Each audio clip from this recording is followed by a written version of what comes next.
Thank you all of you for joining us here in Clinton, taking part of this conference. It's been a real pleasure meeting a lot of you in person after months or years of interacting via email or Skype, working together. So what I've been asked to speak about is sort of start a little framing the issue of the relationship between the social and solidarity economy and the future of work. And to do this, I will briefly go over some of the key trends that are shaping the present and the future of work. And then what can we expect from the future of work as a result of these forces at play? And then what are the specificities of social and solidarity economy organizations that make them a particularly interesting set of actors to look at when we're looking for answers to some of the challenges that the future of work presents. Some of these things we've heard before in the speeches that have preceded me, so I will go fast, but then if there's questions, I'm sure we'll have some time at the end to go deeper into some of these topics. First, when we think about the way in which the world of work is changing, we have to realize that there's a lot of different forces at play, different types of trends that are shaping the world of work. We have demographic trends. The increase in the world population is concentrated in countries that have high unemployment rates. And this results in a surplus of labor supply globally. There are economic trends. We know with globalization, the location decisions of firms shifting and moving production processes around, chasing lower costs, has clearly a big impact on the quality and the demand for employment. There are technological changes, and we hear a lot about these with the advances in artificial intelligence and information technologies and how that is impacting the world of work. And of course, there are social trends and changes as well. We know social needs are changing, the profile of our populations is changing, and as a result, the demand for services and so for employment is shifting across the spectrum of economic activity. So the combination of these trends already today is causing some profound changes in the world of work. One is we're seeing a concentration of growth in employment in sectors, like in particular service sectors, okay, where relations are important. We see an increase in employment that is faster than GDP, but at the same time, the share of GDP that goes to labor income is decreasing. If we go back a couple decades to the 1970s, this share was around 70%, and today is lower than 50%. What this means is that the relative portion of GDP that is going to rents and profits is increasing, and as a consequence, the quality of work is getting worse. Work is getting paid less and less and becoming more precarious, which is the next point you see on the slide. Clearly, growth of precarious contracts, reduced hours, and so forth. These things are clearly connected. Another thing that we're seeing is an increase in the polarization of the labor market. We're seeing kind of a hollowing out of those blue-collar, white-collar jobs that were kind of the bedrock of the middle class, and we see lower skills, lower income jobs paying less and less, high skills, high income jobs paying more and more. This chart, I think, shows it very well. This is the trend in wages in the United States from the 60s through really just 2 years ago, divided by education level. And so you can see that up until the 80s, pretty much regardless of your education level, the trend was fairly similar, and wages were trending up for everybody. Since the 80s, there's been a sharp divergence, and we see wages for people that don't have a high school degree or just have a high school degree really dropping, and wages for people with a bachelor degree or higher increasing very fast. And this holds true both for men and women. Now, if this is what's happening today, what can we expect, kind of looking ahead a few years?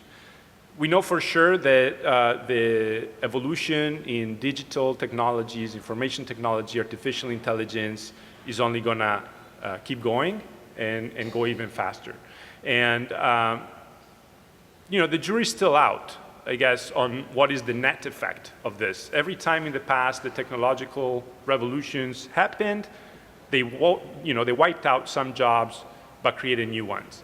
And that's certainly it's the case this time as well. I was reading, this has nothing to do with the social economy, in fact, quite different sector, but to fly one unmanned drone, okay, so the US Air Force employs 30 people. You lose the job for the pilot, but you need 30 people to fly those things. And you need 80 people to analyze the data that those drones collect. So this is just one example to show that, yes, it's true, technology has a disrupting effect. We'll have to see what the net balance is. One thing that makes us think that this time it might be different is that despite those facts, like I just told you, the net impact on jobs will be bigger than in the past is the speed at which technology is advancing and the pervasiveness in which it's impacting jobs across the economic spectrum. Okay, so more than in the past, more and more professions are being impacted and affected by this. And there's this very famous research by these two researchers, Osborne and Frey, that mapped some 700 or 800 different professions and estimated that pretty much almost half of them will be totally replaced by computers in the next decades. So for sure, technology will have a big impact, and for sure a lot of jobs will be lost because of it. Second, we will see, again, an increase in the relative importance of the tertiary sector, service sector, relative to manufacturing. That's already been happening. There's no reason to expect that to change. In fact, it'll happen even more. The problem is that jobs in those sectors, service sectors, agriculture, those are the ones that are most prone to precarious working conditions, worker exploitations. And finally, this division between better paid jobs and lower paid jobs also is likely to keep increasing. So if these are the trends and these are the challenges that are expecting us related to the future of work, the first thing we need to realize is that government alone are not capable of coping with them anymore for a variety of reasons. One, the economy being global. Two, the traditional tools that government had at their disposal, industrial policy, economic policy, to combat some of these forces are no longer working effectively. Public budgets are under increasing constraints. So in some ways, companies, economies, the private sector in its various configurations will need to step up and play a role. But if you expect the private sector and companies to play a role, then we should ask ourselves, well, what are the characteristics of businesses that might make them more or less likely to affect some of these trends? And this is where the social and solidarity economy comes into play, because however you define it, and we're still here talking about definitions, and you can argue to death about the perimeter and who's in, who's out, but at the core, these organizations share some features that are very relevant when we think about the future of work. We've heard about them. I'm not going to go into it a lot, but let's just say that putting people at the center of their action and being focused on meeting the needs of their members and their communities, they're much less likely to, say, delocalize, looking for cheaper labor. They are much more likely to involve the workers in democratic and participatory governance structures. And these are some of the things we'll talk in the parallels as well. When we talk about these specificities, it's not just theory. When we look at the data, these specificities really matter. And Carlo showed this data yesterday, Borzaga, in his keynote, but I want to show it again, once, because my chart is prettier. He had a table, I have pretty colors. But second, because I think it's really important and effective to show the difference, what we mean when we talk about different characteristics having different incomes. This is the data about the share of value added that is allocated to labor, comparing cooperatives with other enterprises.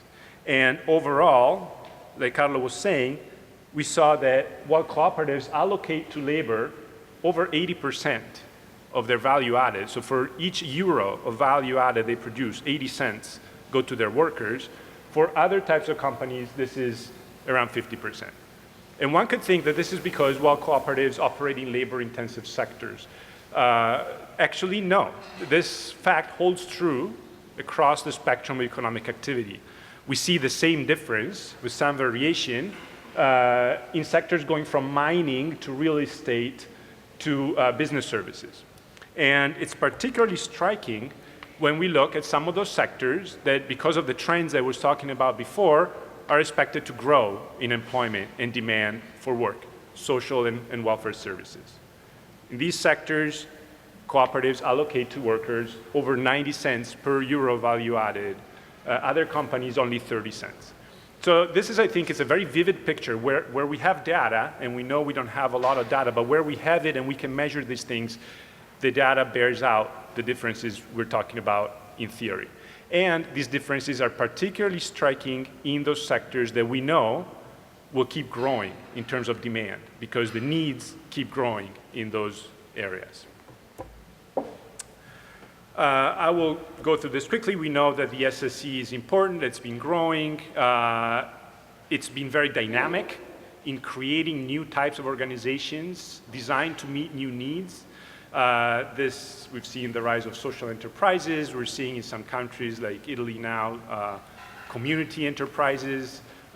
We've seen already the new types of cooperatives meeting the unique needs of workers in the gig economy. So it's been a very dynamic sector in figuring out new ways to respond to new needs that arise in our societies. And so, because of this, we can think and we can reasonably expect that the social and solidarity economy will play an important role with respect to the future of work. And that this role will take on different forms. Ideally, will take on different forms, and it's already doing it. One is the ability to create new jobs in emerging sectors, like those personal services we were talking about, and the ability to create jobs in sectors that are low profit sectors. They have low margins of profit because of their specificities. They're better suited than other types of enterprises to operate in these sectors. We've seen, even in periods of recessions, that these companies have been able to retain employment and preserve employment a lot more than other types of enterprises. This is another striking data point for Italy. During the recession and the crisis, private companies shed 2 million jobs. The cooperative sector in Italy increased employment by 500,000 over the same time. And this goes back to some of the things Carlo was saying yesterday about the focus of these organizations on meeting their members' needs. Okay? So, and also, in particular case, if you go from the macro to the micro, we know the ability of these forms to help, for instance, in case of enterprise in crisis, worker buyout and involving the workers in their, recuperating enterprises. And this is a phenomenon we've seen in Latin America, we've seen it in Italy, and in other places.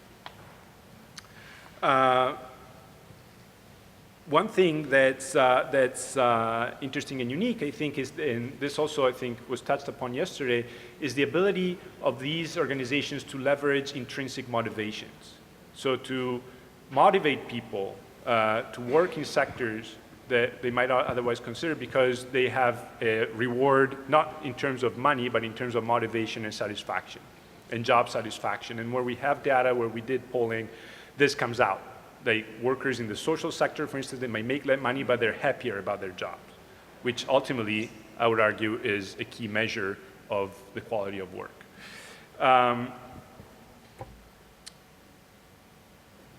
This then transitioning to, okay, these are the expectations. We can think that these organizations will do this. They're doing it already. What can we do to maximize this potential and help social and solidarity economy organizations really address some of these challenges? And these, again, I don't think are anything new given what's been said in this conference already, but it doesn't hurt to repeat it.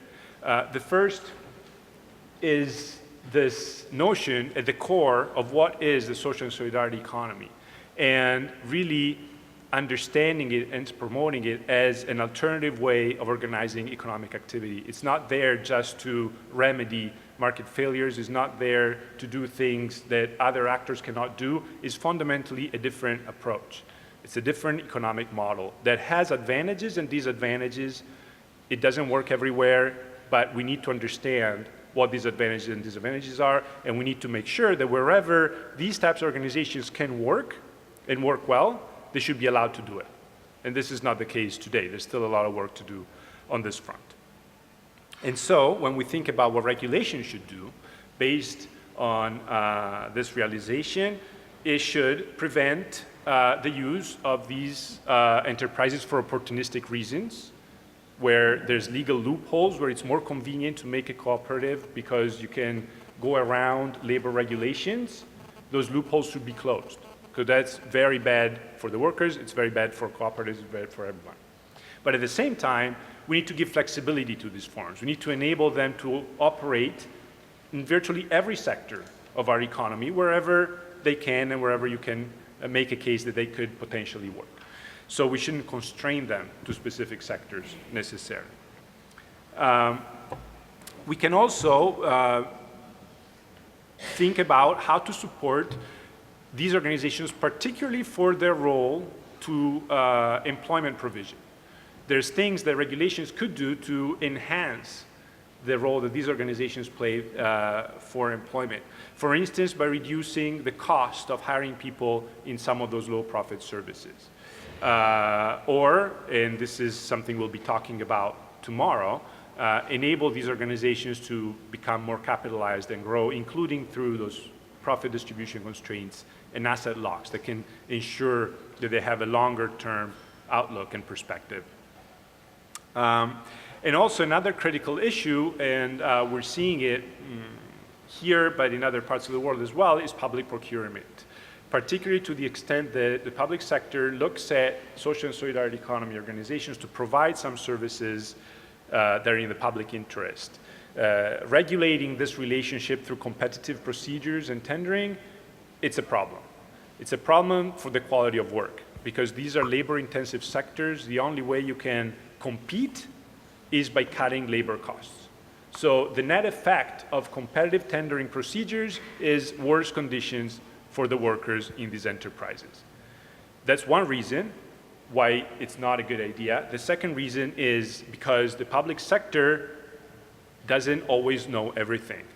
When it comes to understanding emerging social needs, social and solidarity economy organizations, community organizations, organizations that are rooted at the local level are just as good as understanding what is going on where the needs are.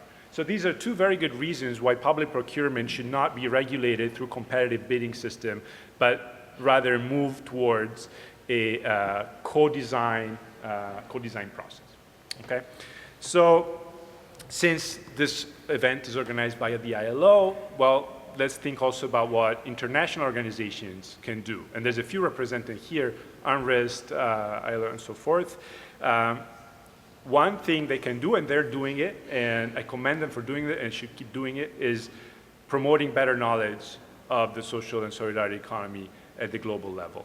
Through events like this one, through the research, they've been, of course, there's a conflict of interest here, but I'm going to say it anyway. It's really important. And if they don't do it, there's not many other actors that can do it, so I hope they continue.